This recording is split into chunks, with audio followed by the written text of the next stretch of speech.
Samantala, pirmado na po ng gobyerno at ng National Democratic Front of the Philippines ang isang pansamantala o interim joint ceasefire agreement sa ika-4 na round ng usapang pangkapayapaan.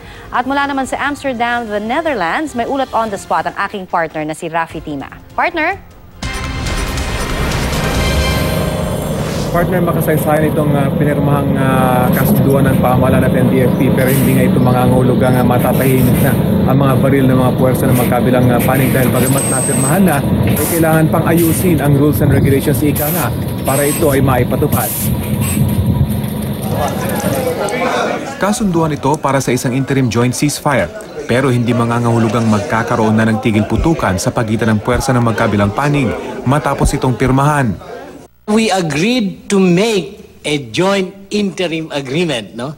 That is what is being signed now. But I think it's a big step. At least we have defined the road forward in making our bilateral ceasefire agreement. Technically, wala pang ceasefire, di ba? Pero hopefully the signing today will send a very positive message to everyone on the ground. Kung pwedeng, if you can help out, provide what we always refer to as an enabling environment so that a final ceasefire agreement can be made effective. Ayon sa kasunduan, magkakaroon lang ng ceasefire kapag natapos na ang guidelines at ground rules para rito na pag-uusapan pa ng ceasefire committees ng magkabilang panig. Pero ito ang unang pagkakataon sa mahabang kasaysayan ng usapang pangkapayapaan na naidetalya ang pagkakaroon ng tigil putukan sa pagitan ng kanilang mga puwersa.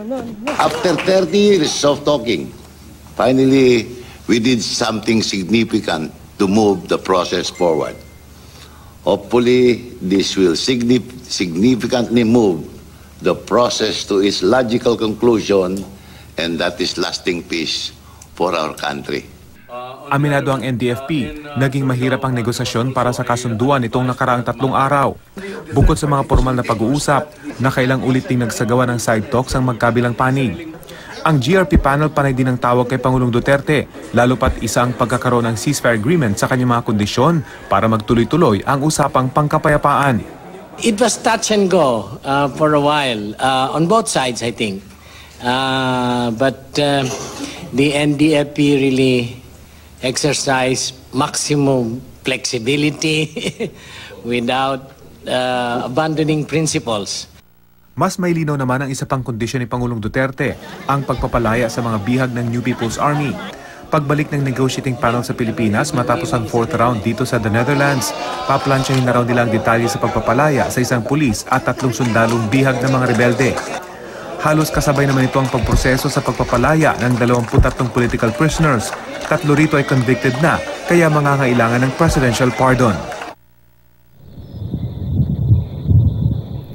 Bagamat wala pang ang tigil putukan, partner, sa kabila ng pagpirma sa agreement on an interim joint ceasefire, ay kinumpirma naman ng magkabilang panig na merong usapan, bagamat informally, na pahuhupay ng tensyon sa pagitan ng kanilang mga puwersa. Kung ito ba'y nangangahulugang pagtigil sa mga operasyon ng militar at NPA, ito mangginang magdetalye ang dalawang panig dahil internal at informal agreement daw ito. Partner?